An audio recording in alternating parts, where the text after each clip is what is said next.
Former President Harry Truman once observed that it's amazing what you can accomplish when you don't care who gets the credit. And to a person, those who have worked with Dick Mayer over his more than 50-year involvement in the preservation and promotion of Johnstown's heritage would attest to the validity of his adherence to and implementation of that observation by the former president.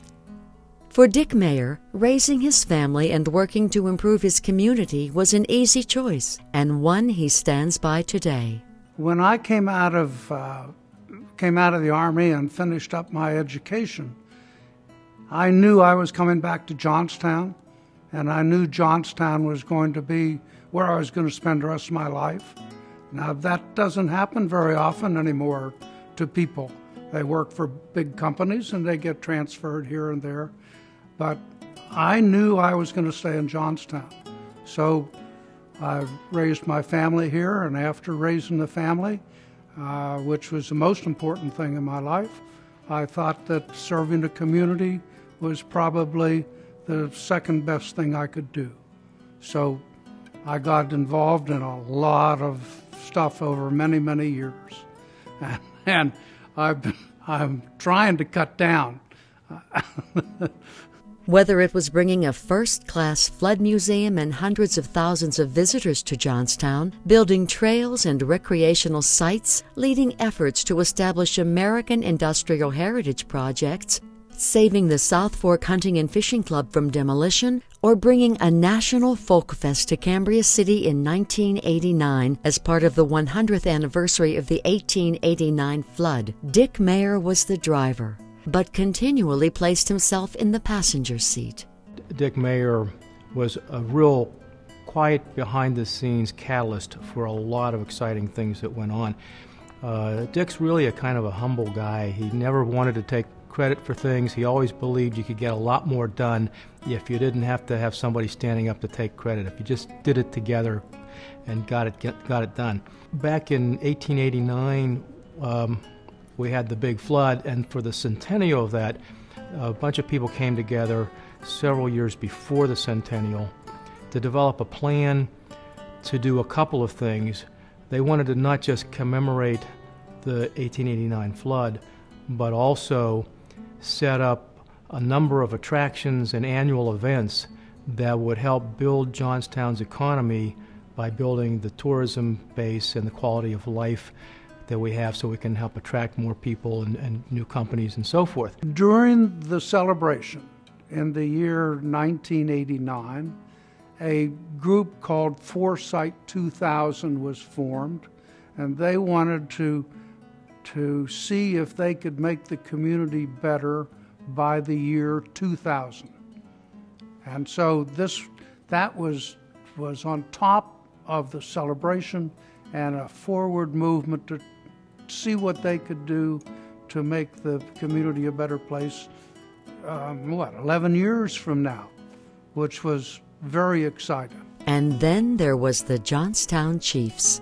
The Johnstown Chiefs Hockey Club that had been part of the Johnstown scene for many years and whose biggest fans included Dick and his wife Connie and Dick's mother and father ran into serious financial troubles in the 1990s. The team's woes persisted despite the film Slapshot starring Paul Newman and the Hanson brothers and an attempt by Dick and Connie Mayer to keep them in town. The film had created great visibility and controversy while on its way to becoming an icon among vast numbers of hockey fans throughout the United States and Canada who today still travel to Johnstown to see the place where the film was shot. But it provided no financial relief to the Chiefs.